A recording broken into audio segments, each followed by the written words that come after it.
en haut.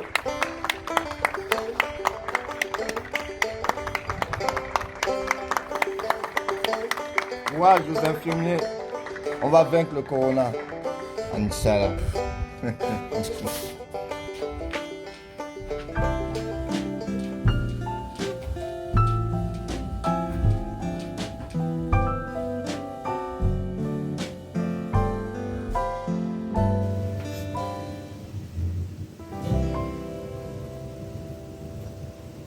Et voilà, là je viens de terminer mon sport quotidien que j'effectue depuis que je suis en confinement. C'est un sport que j'effectue grâce à une application qui est intitulée Exercice sportif. Aussi, comme j'étais en contact avant le confinement avec des personnes qui ont développé les symptômes du coronavirus, donc ce que je relève ma température 2 fois par jour. Donc voilà ce que je fais, j'ouvre le thermomètre et puis je le mets. Et là je vais attendre le résultat. Aussi, j'ai développé un site web pour le coronavirus au Tchad. L'idée, c'est quoi? C'est de centraliser tout ce qui est communiqué officiel de l'État, que ce soit des communiqués de la présidence ou bien de différents ministères. Et aussi, j'y recense toute l'actualité du coronavirus au Tchad, tout ce qui se passe en fait. Et j'y mets aussi des conseils pour prévenir la propagation de l'épidémie. J'ai créé en parallèle une page Facebook puisque beaucoup plus au Tchad, on utilise les réseaux sociaux comme Facebook. Ben voilà, la température est sortie. Je suis à 36,2. Voilà, 36,2, donc c'est normal. Je parlais du site web, donc le site web et la page sont opérationnels. Le site web c'est coronavirus-tchad.com. J'y mets des conseils, je mets aussi les recherches scientifiques et je mets tout ce qui est communiqué de l'État tchadien.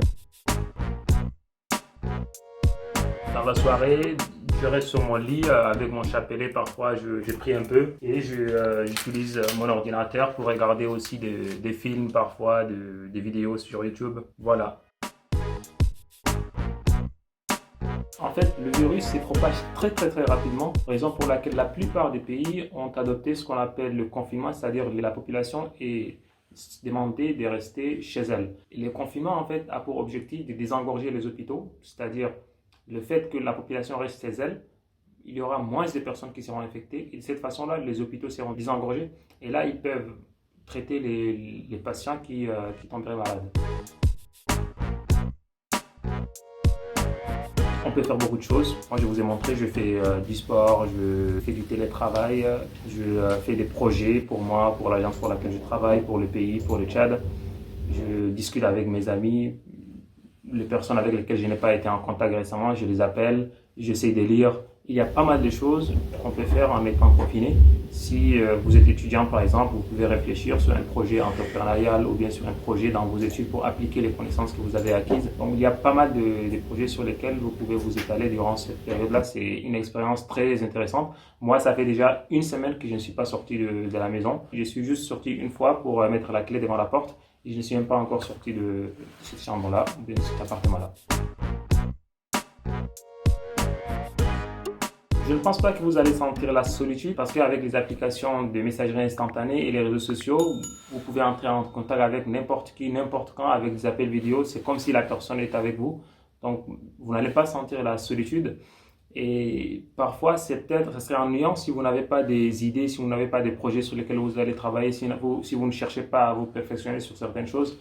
Là, ça serait un peu ennuyant, bien sûr. Sinon, ce n'est pas du tout ennuyant. Je demanderais à toute personne de respecter les consignes qui seront édictées par les autorités de santé de votre pays. C'est vraiment nécessaire, voire indispensable de suivre ces instructions-là parce qu'ils travaillent avec des scientifiques qui leur donnent des orientations à suivre. Et si vous ne les appliquez pas, là, vous êtes en train de fausser leurs estimations. Et là, ça va probablement prolonger encore la durée du confinement. Ou bien ça pourrait engendrer des répercussions sur l'économie ou bien sur la société par la suite.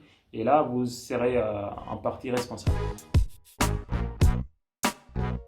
En Afrique en général, on ne peut pas appliquer à la lettre le confinement comme à l'européenne ou bien à la chinoise, mais on peut quand même le faire de notre façon. Par exemple, on peut limiter le déplacement de certaines personnes. Par exemple, les jeunes qui ne vont plus à l'école doivent rester chez eux. Les personnes qui travaillent peuvent aller travailler et ceux qui ne travaillent pas doivent rester à la maison. On peut désigner une personne qui peut aller faire les courses quotidiennement et cette personne-là doit prendre les mesures barrières, par exemple se laver les mains, ne pas toucher son visage, tout ça là. Et de cette façon-là, on peut réduire drastiquement la propagation du virus. Merci bien d'avoir regardé cette vidéo. Si vous avez des questions, n'hésitez pas à me les laisser dans les commentaires. Comme vous le voyez, je ne me suis même pas coiffé parce que je suis en confinement.